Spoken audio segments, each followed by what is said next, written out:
How many times do we have to hear the warnings of FBI Director Christopher Wray about an impending attack on us here in America by these jihadists who all are pledged to get on the Paradise Express and get zoomed to Allah's side to have sex with 72 virgins, something they're not permitted to do here on the planet Earth. They're dedicated to this, and we just don't want to listen. The Israelis know that maybe within 48 to 72 hours now that Ramadan is over, they're going to get hit by Iran. They took out the Quds leadership in Syria, and Iran must do something. They have to. They've lost all face. The Israelis they pimp-slapped Iran around in Iran with their nuclear development, with Hezbollah in the border of southern Lebanon, and mostly in Syria, where they go in and out like they own Syria and just destroy Hezbollah and the generals that are sent by the Ayatollahs there to lead the effort against Israel. They know they're going to get hit. But remember, we don't wake up. We had there October 7th. What happened to the Mossad and Shin Bet, supposedly the greatest security agencies in the world? Totally asleep at the wheel. Hamas took advantage of it. Look at Vladimir Putin, right? We warned him on March 8th that there would be a Muslim attack on a facility around the Moscow area. He ignored it. Oh, that's American propaganda. On the 22nd, they hit him. The 4 Tajiks from Tajikistan went in there, killed over 100, wounded hundreds, and burnt the theater down. And now Christopher Wray is telling us it's going to happen to us.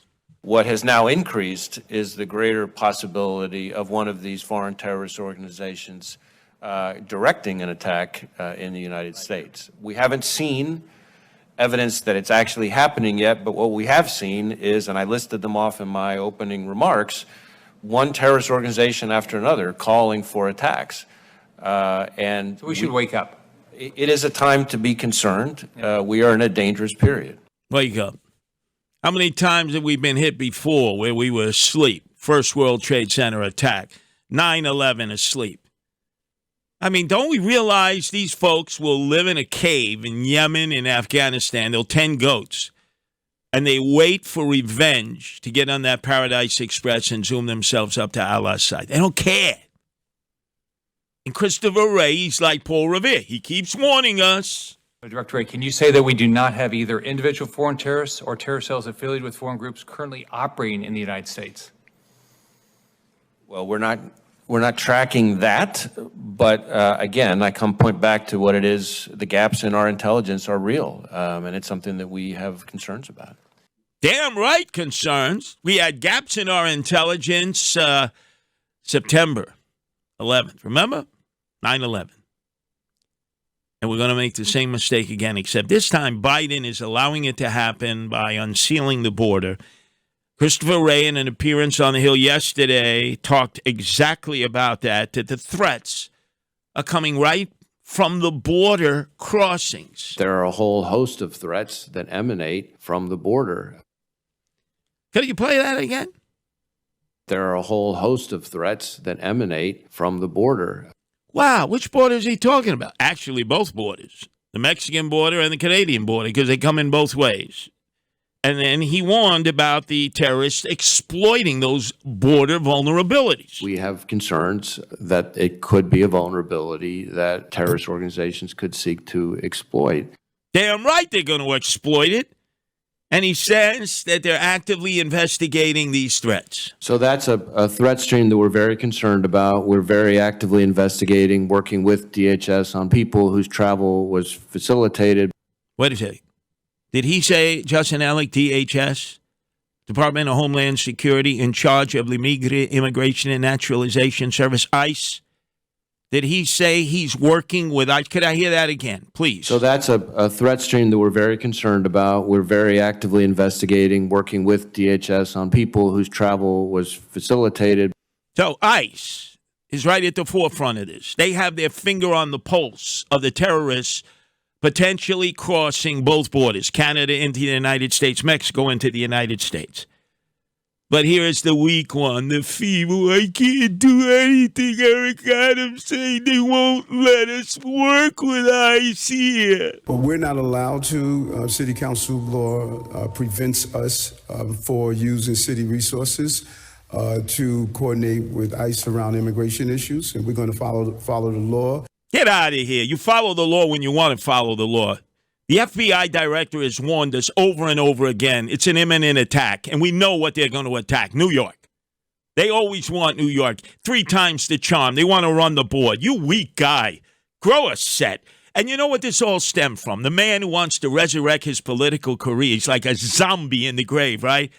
Andrew Evil Eyes Cuomo, right? Claiming, oh, no, you got it all wrong. Who started this stuff about not working with ICE?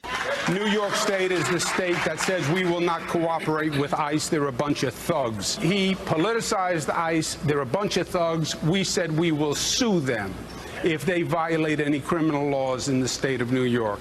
Hey, Andrew Evil Eyes Cuomo, you want to come on WABC and apologize to ICE, right? Come on. Come on. You started this crap. You alienated us against ICE. And yet in your political comeback, it's as if it didn't even exist. Well, thank God for City Councilman Bob Holden, because when he held hearings in the City Council of why the NYPD will not work with ICE, it was shocking testimony that he was able to elicit from the NYPD brass. Deputy Commissioner Gerber, you said you don't share information with ICE at all. We are not permitted to do anything, basically, in the world of civil immigration enforcement. We're not allowed to do that. No, but let's say there are 2 million people now on the terror watch list. Do you know that? There's 2 million people. This is the latest news that we have. 2 million. So if, let's say, your facial recognition comes up with somebody and it pings on the fact that this guy is on the terror watch list.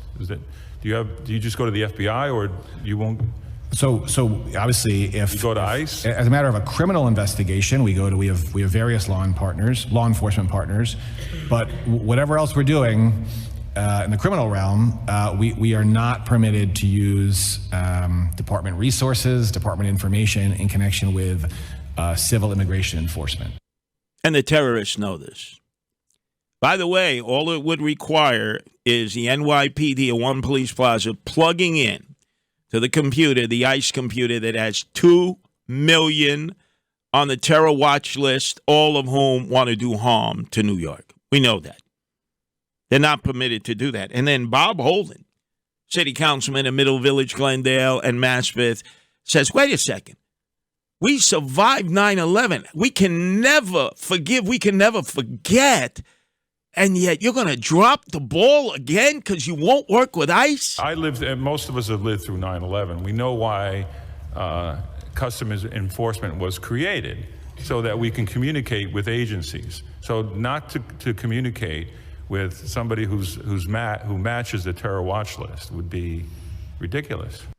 And then last night on the 5 o'clock roundtable discussion, Todd Bensman, who's actually from the Center for Immigration Studies, announced to the Katz and Cosby listeners shocking details that the Joe Biden administration is flying in 33,000 foreigners into New York, and nobody's complaining about it. Not Schumer, not Adams, not Hochul.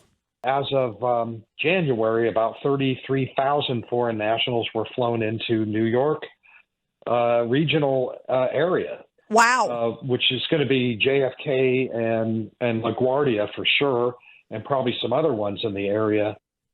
And then Todd Bensman says, hey, Mayor Adams, how come you're not complaining about that? These are potential terrorists, gangbangers, sex traffickers, drug dealers. Your mayor is totally mute, deaf and dumb on the issue of the Biden administration authorizing flights into New York, but extremely loud and noisy and obnoxious about Texas Republican Greg Abbott doing some voluntary busing. We are getting overwhelmed with criminals and terrorists because of these open borders. I want you to join me on Sunday, this Sunday, rain, snow, sleet, or shine, 12:30 at Kimball Street between Avenue U and Avenue V. We're then going to march over to the front of Kings Plaza Mall, located on Flatbush and Avenue U at 1 for the rally. We got to bring everybody together to close Floyd Bennett Field. The politicians have forsaken us on that. It's time for the people to get back together from Brooklyn and the Rockaways to do this. And then how can we forget? It's going to be 21 days later on Sunday. 21 days later, that Jonathan Diller was executed, assassinated at 199 Mott Avenue in Far Rockaway, 1 block from the 101st Precinct. And already it's no longer discussed. 3 weeks later, not even discussed. Have we forgotten the words of his wife, Stephanie, who spoke at his funeral mass? It's been 2 years and 2 months since Detective Rivera and Detective Mora made the ultimate sacrifice, just like my husband, Jonathan Diller. Dominique Rivera stood in front of all the elected officials present today pleading for change. That change never came, and now my son will grow up without his father. I will grow old without my husband, and his parents have to say goodbye to their child. How many more police officers and how many more families need to make the ultimate sacrifice before we start protecting them? Do we not remember how many police died, firefighters died, first responders in the attack of 9/11? How many people in the Twin Towers and surrounding areas died? How many died afterward because of sicknesses related to coming onto the pile to help? How quickly we forget. And I'm telling you, even if it's me and me alone, after 3 weeks, not even a mention of the execution of Jonathan Diller, it's like faded from the headlines. No rallies, no commemorations, no remembrances, nothing. After the rally at Kings Plaza, I'm then heading over to the 101st Precinct on Mott Avenue in Far Rockaway. Yeah, they got the flowers outside. They have his picture. But I am going to begin what I am calling the Never Forget Jonathan Diller Tour. Every week a different precinct in a different neighborhood, and then going through that neighborhood. You want to show up? If I'm the only person there, it doesn't matter. I'm beginning this effort because we know another 9/11 is coming. And Stephanie Diller was basically reminding us of that. And those politicians with the fake crocodile tears, oh, we're so concerned, they're full of bull feathers. They have opened us up to an attack. I'm going to be there at 4 o'clock. Hopefully you'll be there. The memory of Jonathan Diller must continue. The Never Forget Jonathan Diller Tour starts on Sunday. If nobody else talks about it, Sid in the Morning does. I do here at WABC, and we're taking it to the streets.